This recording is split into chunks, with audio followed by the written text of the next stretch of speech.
Welcome to crack प्रथम। आज तारीख 26 अक्टूबर 2021 है और हमें प्रीलिम्स के लिए the Hindu and other news को डिस्कस करना है। आज का जो हमारा टॉपिक होगा, पहला इंडिया का पहला बन्नी फैलो जो कि आईवीएफ तकनीक के माध्यम से उत्पन्न किया गया। दूसरा है कोंकण शक्ति के बारे में, बाथुकम्बा इजराइल के बारे में, Dada Saheb Phalke award, rubber production और राजकुमारी सूर्यरत्न के बारे में।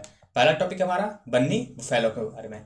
तो ये जो बन्नी बुफैलो है दरअसल गुजरात के कच्छ एरिया में पाया जाता है, जहाँ इसे अन्य नाम से भी जाना जाता है, जैसे कि बन्नी के अलावा कुर्ची और कुंडी, जो कि गुजरात के कच्छ क्षेत्र में पाया जाता है। वहाँ पर एक ग्रासलैंड है, बन्नी ग्रासलैंड, वहाँ पर यह पाया जाता है। इस ग्रासलैंड में एक जनजाति रहती है, मालधारी जनजाति, जिनके माध्यम से इस भैंसों का पालन किया जाता है।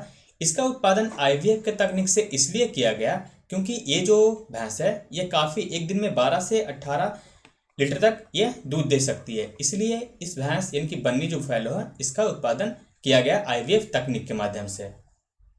नेक्स्ट टॉपिक हमारा एक्सरसाइज कोंकण शक्ति के बारे में। दरअसल ये जो एक्सरसाइज कोंकण शक्ति है यह भारत और ब्रिटेन यानी यूनाइटेड किंगडम के बीच ट्राई सर्विस एक्सरसाइज है, यानी कि तीनों सेनाओं के बीच यह किया जाने वाला एक एक्सरसाइज है। इसके अलावा भारत जो है इंग्लैंड के साथ अन्य अभ्यास भी करता है, जैसे कि पिछले महीने अजय वॉरियर किया गया जो कि मिलिट्री एक्सरसाइज है, इसे उत्तराखंड में किया गया है। इसके अलावा एयरफोर्स का जो एक्सरसाइज है उसे हम इंद्रधनुष एक्सरसाइज के नाम से जानते हैं। इसकी शुरुआत 2005 में ही की गई थी। तो एक कोंकण शक्ति जो ट्राई सर्विस है इसमें तीनों सेना भाग लेगी, जबकि अजय वॉरियर यह मिलिट्री है और इंद्रधनुष जो है वह एयरफोर्स एक्सरसाइज है। नेक्स्ट टॉपिक है बाथुकम्मा। दरअसल ये जो बाथुकम्मा यह फेस्टिवल है फ्लावर से रिलेटेड है, जिसका न्यूज इसलिए आया क्योंकि इसका प्रदर्शन ये जो बुर्ज खलीफा है वहाँ पर किया गया। ये जो बाथुकम्मा फेस्टिवल है यह तेलंगाना का फेस्टिवल है। इसे फ्लावर फेस्टिवल के नाम से भी जाना जाता है, जिसे 9 दिनों तक किया जाता है दुर्गा नवरात्रि के दौरान। इसमें क्या होता है कि ये जो गोपुरम वगैरह जो बनाया जाता है माता का, वह इस फूलों के माध्यम से ही बनाया जाता है इस प्रकार से। तो यह बाथुकम्मा कहाँ तेलंगाना में मनाया जाता है, हालांकि यह आंध्र प्रदेश में भी मनाया जाता है क्योंकि 2014 से पहले तेलंगाना और आंध्र प्रदेश एक ही राज्य हुआ करता था। नेक्स्ट टॉपिक है इजराइल के द्वारा जो है यह जो जलवायु परिवर्तन है उसे नेशनल सिक्योरिटी माना गया है। उल्लेखनीय है जलवायु परिवर्तन बढ़ रहा है, इसलिए सभी देश इसको कम करने के लिए अपना अपना योगदान दे रहे हैं। जैसे कि इंग्लैंड के द्वारा इसे इमरजेंसी घोषित किया गया था, फ्रांस के द्वारा भी इसी प्रकार से भारत के द्वारा भी कुछ घोषणाएं की गई है। तो इसी के तहत अब जो इजराइल ने भी कहा कि हमारे राष्ट्रीय सुरक्षा के तहत यह आता है क्लाइमेट चेंज। इसी में जब ये जो ग्लासगो समिट होने वाला है 31 तारीख से 31 अक्टूबर, तो इसमें भारत भी शामिल होगा। तो इसमें जो है पहले ही इसने घोषणा किया है कि उसे अब ये नेशनल सिक्योरिटी मानेगा, किसे, क्लाइमेट चेंज को। इसके अलावा अन्य जो घोषणाएं की है कि वह 2030 तक यानी कि इजराइल जो है ये जो ग्रीन हाउस गैस है उसे 27% तक घटा देगा और 2050 आते आते इसे 85% तक, यानी जो ग्रीन हाउस गैस है उसका उत्पादन 85% तक कम कर देगा और जो है 2015 के लेवल तक यह ले आएगा।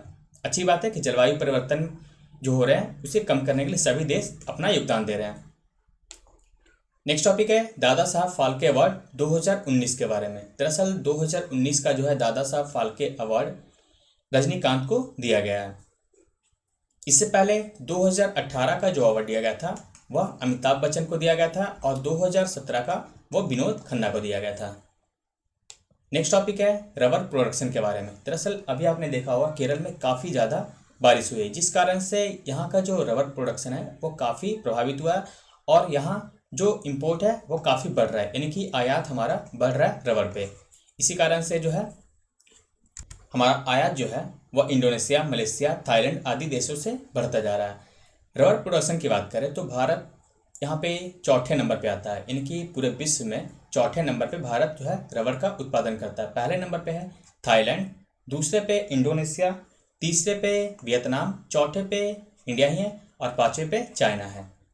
बात करें भारत में टॉप 5 रबर प्रोड्यूसिंग स्टेट की, तो पहले नंबर पे केरला आता है, दूसरे पे त्रिपुरा, इसके बाद कर्नाटका, असम और तमिलनाडु। यानी कि ये जो केरल है वो काफ़ी आगे है अन्य राज्यों के मुकाबले, लेकिन भारी वर्षा के कारण यहाँ जो है उत्पादन काफ़ी प्रभावित हुआ, जिस कारण से हमारा जो रबर का जो आयात है वो बढ़ता जा रहा है।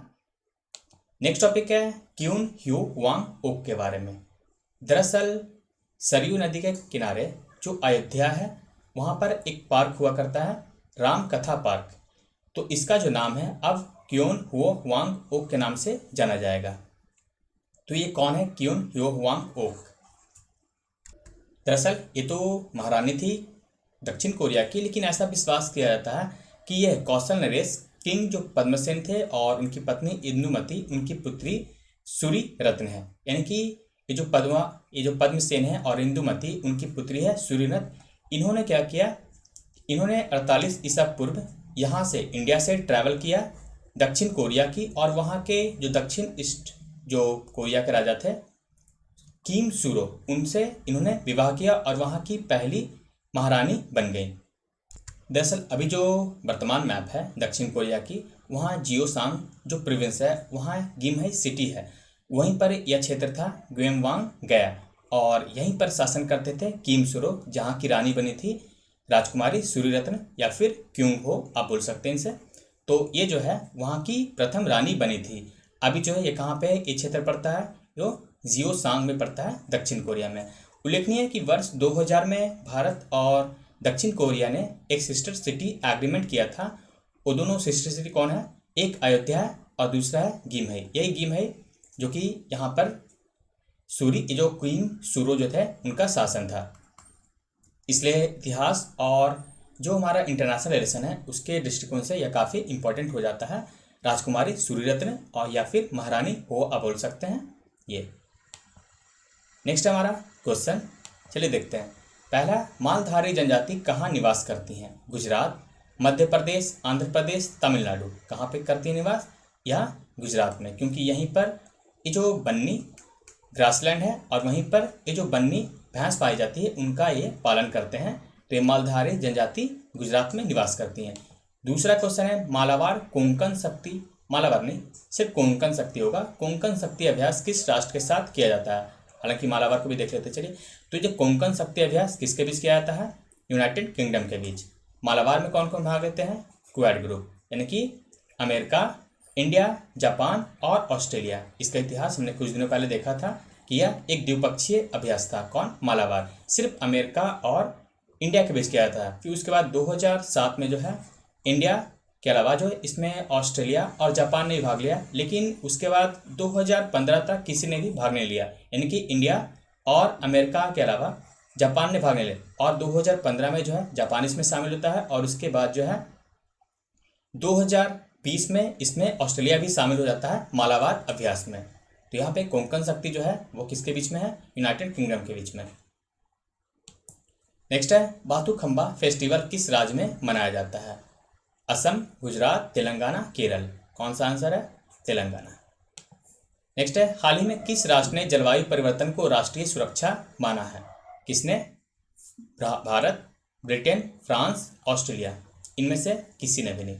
इसका उत्तर इनमें से किसी नहीं होगा, क्योंकि इजराइल माना है। तो इस वीडियो में बस इतना ही।